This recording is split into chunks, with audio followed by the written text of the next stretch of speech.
ሳምንት ካቆምንበት ከሶስተኛው የምስክር ቃል በመነሳት ትረካችንን እናቀርባለን። ደራሲ አበራ ለማ፣ ህትመት ኢትዮጵያ መጽሐፍ ድርጅት፣ ተራኪ ፍቃዱ ተክለማርያም፣ ሞገደኛው ነውጤ። ሶስተኛ ምስክር ይቅረብ ብለው አቃቤ ሕጉን ዳኛው ካዘዙ በኋላ አቶ አለባቸውን ስነ ስርዓት አስከባሪው ከችሎቱ አስወጣው።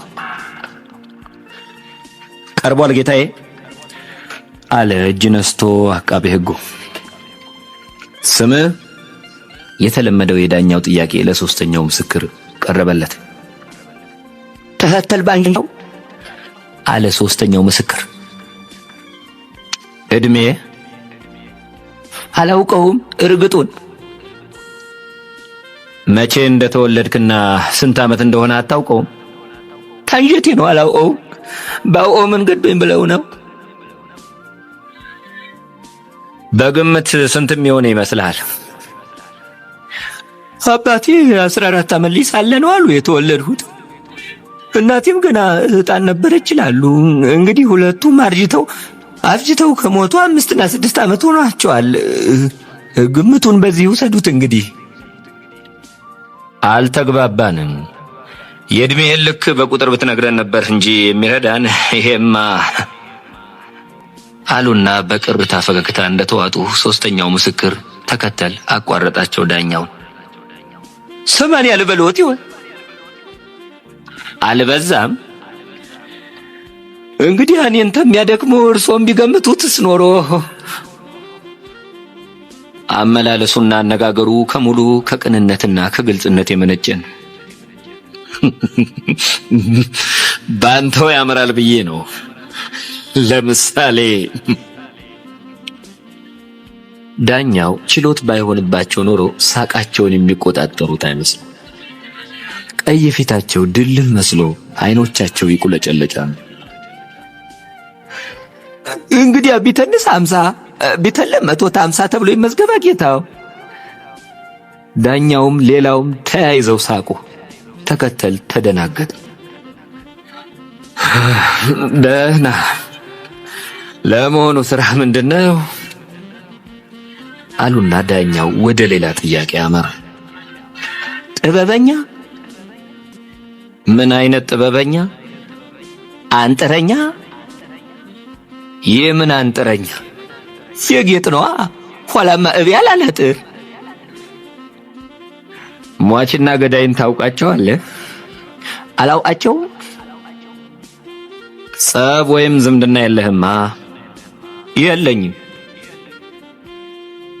ስለ ወንጀሉ አፈጻጸም የምታውቀውን ብትገልጥልን? እኔ ያየሁት ሁለቱ ተያይዘው ሲጓተቱ ነው። ተያ በኋላ አንደኛው ተሰወረ። የማው ይሆኑ። ሲጓተቱ ስትል ምን ለማለት ነው? ብታብራራው። ተወንዙ መሃል ወማው አንዱን እየጎተተው በፈረሰኛ ሲነዱ ነው ያየሁት ለማለት ነው። አንተ በዚያን ሰዓት የትና ምን ስትሰራ ነበርክ? ጀማ ወርጄን ለሞፈር የሚሆን እንጨት ቆርጥ ነበርና ተወንዙ ሰዎች ሲጮሁ ሰምቼ ወደ ወንዙ ሳተኩር ነው ያየኋቸው። ክቡር ፍርድ ቤቱ ለምስክሩ ጥያቄ እንዳቀርብ ይፈቅድልኝ ዘንድ በትህትና ጠይቃለሁ አለ አቃቤ ሕግ ዳኛውን። ጠይቅ፣ ተፈቅዷል። ከተጓተቱ በኋላ አንዱ ተሰወረብኝ ብለሃል እና ባንተ አስተያየት ሟችን ገዳይ ደፍቆ ገሎታል ለማለት የፈለግህ መሰለኝ አይደለም? አለው አቃቤ ሕጉ። ሁለት ሰዎች ሲታገሉ መቼም አንዱ መውደቁ አይቀርም፣ ተሸናፊው ወድቋል ነው የምለው። እስቲ ደግሞ እናንተም ፍረዱ፣ መቼም ፍርድ እንደራስ ነው አለ ምስክሩ ባልተረጋጋ ድምፅ። አመሰግናለሁ፣ ጥያቄን ጨርሻለሁ አለና እጅ ነስቶ ተቀመጠ። አቃቤ ሕጉ ክቡር ፍርድ ቤቱ መስቀለኛ ጥያቄ ለምስክሩ እንዳቀርብ ይፍቀድልኝ ሲል የተከሳሹ ጠበቃ በተራው ጠየቀ። ጠይቅ፣ ተፈቅዷል አሉ ዳኛው ከማስተዋሻቸው ላይ እንዳቀረቀሩ። ሟችና ገዳይን አላውቃቸውም ስትል ቅድም ተናግረሃል። ታዲያ የትኛው እንደደፈቀው አረጋግጠሃል? ሲል ጠየቀው ጠበቃው። መቼም የተደፈው ሟች ቢሆን የደፈው ደግሞ ገዳይ መሆኑ ነው። እስቲ ደግሞ እናንተም እንደየራሳችሁ ብጤት ፍረዱት አለ ባመላለሱ ፍርጥም ብሎ። የተደፈቀው ማን ነው? የደፈቀውስ በስም ለይተህ ለፍርድ ቤቱ ብታስረዳ። አሁንም ጠበቃው ምስክሩን ጠየቀው። የተደፈው ሟች የደፈው ገዳይ ያልኩ ስማቸውን መቤት አባት ያውቄ። መልካቸውንስ ለይተህ ታውቃለህ? ጠበቃው ምስክሩን በጥያቄ አፋጥጦ ምስክርነቱን ውድቅ ለማድረግ የተዘጋጀ መሰለ። እንዴት ያለ ፈተና ነው!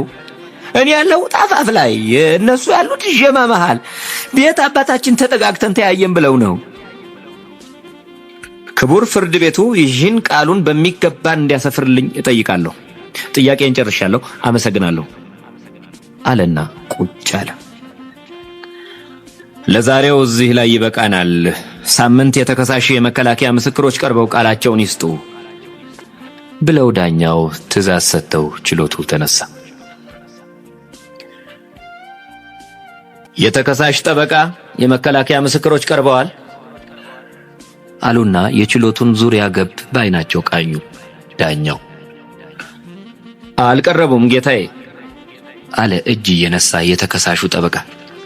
ለዛሬ እንዲቀርቡ ታዞ አልነበረም እንዴ? ለምን አልቀረቡ? ምስክር ስላልተገኘ ነው። አስፈላጊውን የመከላከያ ሐሳብ ተከሳሽ ራሱ እንዲያቀርብ ክቡር ፍርድ ቤቱ ቢፈቅድልኝ አለ ጠበቃው ዳግመኛ እጅ በመንሳት። ደህና ነው፣ ተፈቅዷል። አመሰግናለሁ ጌታዬ። አሁንም እጅ ነሳ። አቶ ነውጤ፣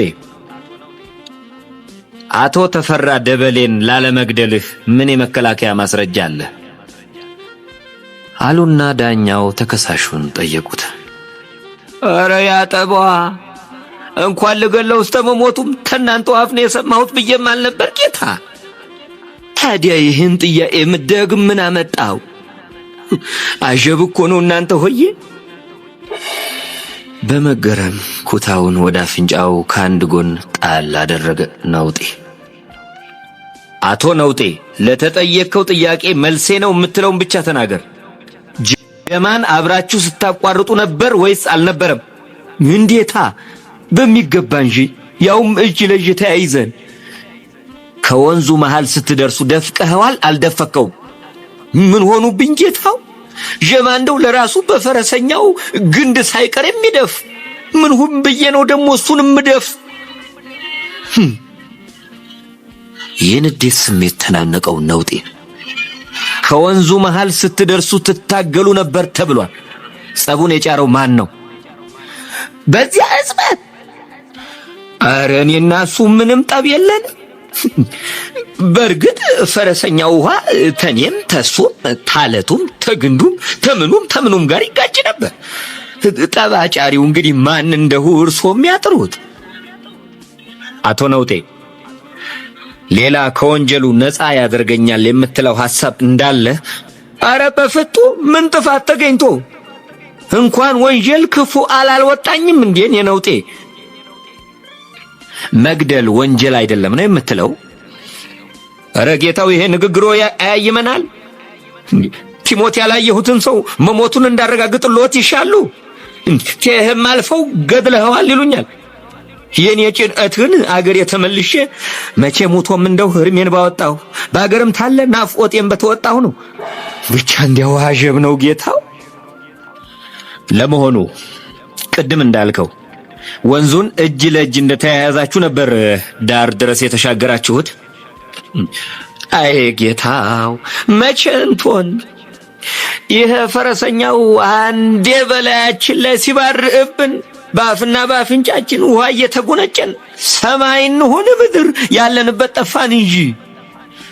እኔም የነፍስ ነፍሴን አንድ ግንዲላ ላይ ተጣብቄ ወደ ዳር ስሳብ እሱም አንዴ በጀርባው አንዴ በደረቱ እየተገለባበጠ ካጠገቤ ሸተት አለ። ቤት እንደወጣ እንግዲህ እሱ እንጂ ማን ያውቀዋል ብለው ነው አለ ነውጤ በትዝታ ወደ ኋላ የተጠራ ይመስል ፍዝዝ ብሎ። ይበቃል አቶ ነውጤ።